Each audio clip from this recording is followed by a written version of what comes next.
Hello, everyone. I just read a comment now that just made me laugh.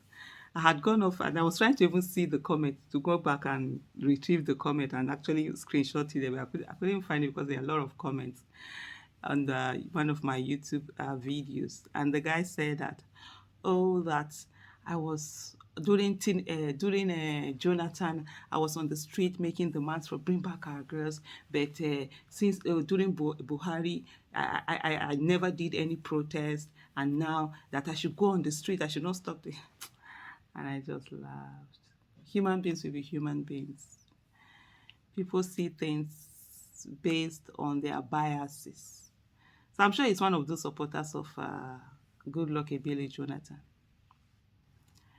And for him, the insecurity that were happening during that time were none of his business because he probably loved the president. And so no matter what other people were going through, he couldn't be bothered. Life was good for him. And that's always a problem. And when Buhari came, even if I slept every day on the streets making the man, he wouldn't say it. Because as far as he's concerned, he's not going to say that. His bias will blind him to saying that. And that's always a problem. People are not able to see things objectively. Remove your emotions. It's not about whether you like someone or you don't like someone. It's not about whether you and someone you practice the same religion. It's not about whether you're the same gender or the same tribe or the same family. It's about, is it right? Is it just? That's it. If you are able to always look at, is it right? Is it just? Is it the truth? And focus on that, you'll be good. You might not be liked. No, they won't like you. But you'll be good. That's the best place to be at. So when people say all of this, I just laugh. I'm like, Umba, I don't know how to do it. You go and do it well now. So you should be chilling at home. Aisha Yusuf will be the one that will be protesting all the time for over 10 years.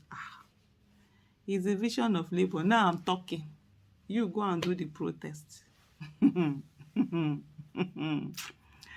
Nigerians. And that's how some people, that's how you see them defending Tinubu with everything. So some of them were last administration were making demands because now there's an affiliation, there's a bias that they have. I call it administration bias. You see, some people will never talk about Chibok girls because as far as they're concerned, why? How dare you? How dare you talk about Chibok girls? Because they love Jonathan. The administration bias was for Jonathan. Some people, they talked about Chibok girls, but they will not talk about Leah Sharibu, Dapchi girls, and the other abduction during Buhari because they loved Buhari. So as far as they are concerned, they are not. Me, I don't care. That's why I tell people, you can insult me today, it doesn't matter. If me and you, we are trying to make demands and you join, we'll make demands together. When you finish and you leave, you don't make demands together. Oh, that's your own. We'll continue. But you see this nonsense? It's why the Nigerian rulers continue to treat people anyhow. By the way, there was something I saw, and I'm doing this video, and it's really apt. I think I need to go. Just give me a moment. Let me search for this. I remember seeing this just a while ago, and I was like, this is so, so interesting. Where did I see that? I'm trying to find it now. Because part of the things that people do is that we make excuses for people we should not be making excuses for. We make excuses. Yes, I found it. This is from a handle called @Chimaker, CHYMAKER. Baron Chimaker, that's the handle. So he was replying someone on Twitter. He said, I'm not even going to read the way he addressed it. He said, I now have the opportunity to properly and adequately address this post. He said, let me start from the first paragraph. You stated that the amusing part is your belief that you'll be alive while others won't. And so this person is replying, say, here's the thing. I'll be alive unless something else would kill me, and that's perfectly possible.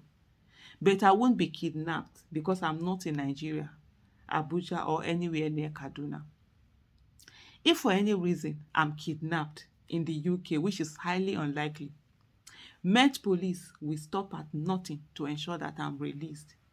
The government will call an emergency meeting, and if the Prime Minister is abroad, he would return immediately because a citizen was kidnapped in the UK.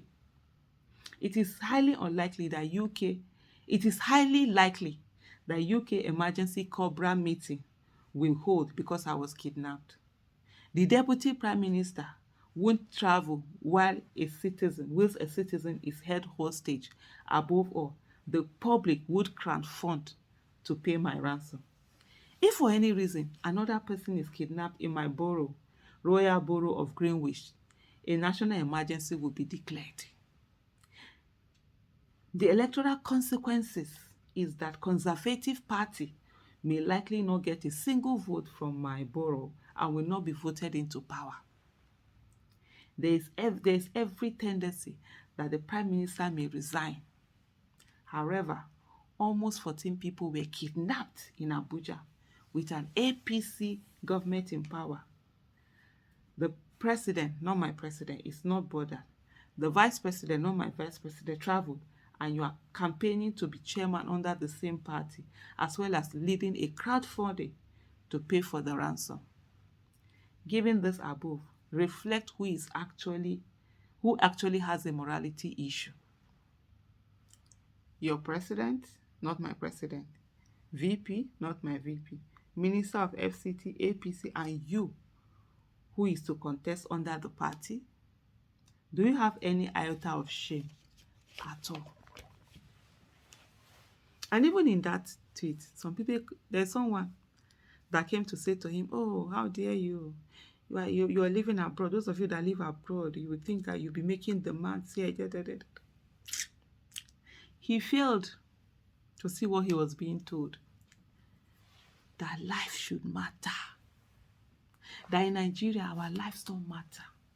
But then, why is it that our lives don't matter? There is no consequences.